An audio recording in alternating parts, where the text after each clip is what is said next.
हमें ईशावास्य उपनिषद के 20 प्रश्न डिस्कस करने थे, जिनमें से 15 प्रश्न हम पिछले 3 वीडियोस में ऑलरेडी डिस्कस कर चुके हैं। तो जिन्होंने वो 3 वीडियोस नहीं देखे हैं, पहले जाके वो 3 वीडियोस देखो, तब तक हम बचे हुए 5 क्वेश्चंस डिस्कस कर लेते हैं। तो अगला प्रश्न है, ईशावास्य उपनिषद के अनुसार जो सभी प्राणियों में परमात्मा को देखता है उसके लक्षण क्या हैं?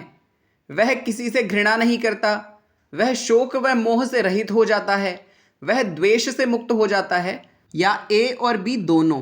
तो ईशावास्य उपनिषद में कहा गया है कि जो मनुष्य सभी प्राणियों में परमात्मा को देखता है और परमात्मा में सभी प्राणियों को स्थित देखता है, वह किसी से घृणा नहीं करता, न विजुगुप्सते, और वह मोह और शोक से रहित हो जाता है। अगला प्रश्न है, ईशावास्य उपनिषद में मृत्युम तीर्त्वा, मृत्यु को पार करना शब्द किससे संबंधित है? अविद्या, विद्या, संभूति, असंभूति।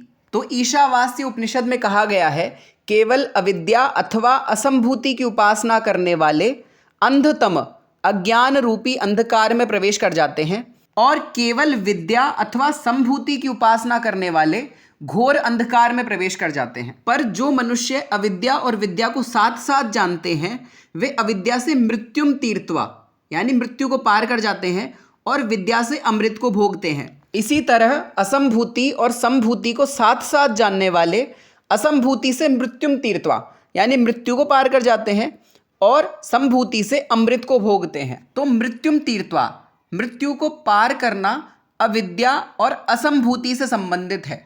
अब इसी पीवाईक्यू से अगला प्रश्न जन्म लेता है, ईशावास्य उपनिषद में अमृतम नुष्णते शब्द किससे संबंधित है? तो विद्या और संभूति से अमृत को प्राप्त किया जाता है, इसलिए अमृतम नुष्णते विद्या और संभूति से संबंधित है। अगला प्रश्न है, ईशावास्य उपनिषद के अनुसार ईश्वर के गुणों का सही क्रम है? तो ईशावास्य उपनिषद में ईश्वर के 10 गुण बताए गए हैं। शुक्रम, अकायम, अव्रणम, अस्नाविरम, शुद्धम, अपाप विद्धम, कवि, मनीषी, परिभू, स्वयंभू। तो इस क्वेश्चन का सही आंसर है ऑप्शन नंबर 3, शुक्रम, अकायम, अपाप विद्धम, परिभू। अगला प्रश्न है, तेन त्यक्तेन भुंजीथा का क्या अर्थ है? अब क्या आपने नोटिस किया, इस एक क्वेश्चन को कितनी बार पूछा गया है? तेन त्यक्तेन भुंजीथा, ये याद रख लो, ये ईश उपनिषद से संबंधित है।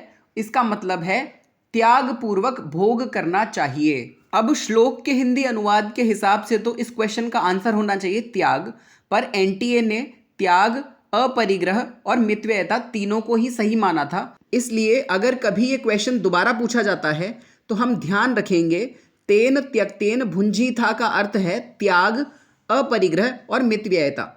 अब अगर आपने सेट 2026 के लिए एग्जाम फॉर्म फिल किया है तो आपको पता होगा कि अब एग्जाम में 1 महीना भी नहीं बचा है। 13 सितंबर को एग्जाम है, और सभी एस्पिरेंट्स में सिलेबस को लेकर बहुत कन्फ्यूजन है कि क्या पूछा जाएगा, कैसा पूछा जाएगा। तो मैं एक बार में ही सबका कन्फ्यूजन क्लियर कर देता हूँ कि जो नेट का सिलेबस है वो ही सेट का सिलेबस है। तो अगर आप दिसंबर 2026 में नेट के लिए अपियर होने का भी सोच रहे हो तो सेट की प्रेपरेशन नेट में भी हेल्पफुल होगी। सीधी बात करें तो मेन एग्जाम है नेट 2026, और सेट एग्जाम को एक मॉक टेस्ट की तरह देखना है। प्रेपरेशन पूरी करनी है, पर अल्टीमेट गोल तो नेट 2026 ही है। अब हमने जो ये कोर्स डिज़ाइन किया है, ये सेट और नेट दोनों के लिए एप्लीकेबल है। वो कहते हैं ना, एक तीर से 2 निशाने। और अभी तो एक ऑफर और चल रहा है कि फर्स्ट 30 स्टूडेंट्स के लिए लाइफ टाइम वैलिडिटी है। सिर्फ एक बार फीस डिपॉजिट कराते ही गूगल ड्राइव का लाइफ टाइम एक्सेस मिल जाएगा। पर मैं दिल से ये चाहता हूँ कि दिसंबर 2026 के बाद आपको उस कोर्स की ज़रूरत ही ना पड़े, क्योंकि मैं नहीं चाहता कि आपको उस लूप में फंसा रहना पड़े जहाँ पर नेट हो गया पर जेआरएफ नहीं हुआ, पीएचडी हो गया पर नेट नहीं हुआ। मैं चाहता हूँ कि ये अटेम्प्ट आपका आखिरी अटेम्प्ट हो, और इसी अटेम्प्ट में आप जेआरएफ क्रैक करके जीवन में और बड़े लक्ष्यों को प्राप्त करने का प्रयास करो। अब अगर आपको कोर्स के रिगार्डिंग कोई और डिटेल चाहिए या फिर मुझसे डायरेक्टली बात करनी है तो ये फ़ोन नंबर है, इस फ़ोन नंबर पे कॉल करके आप मुझसे कनेक्ट कर सकते हो, और सिलेबस के बारे में, एग्ज़ाम की प्रिपरेशन के बारे में, एग्ज़ाम के प्रेशर को हैंडल करने के बारे में, स्ट्रेस को मैनेज करने के बारे में कोई भी क्वेरी हो, कोई भी डाउट हो तो आप मुझसे डायरेक्टली पूछ सकते हो।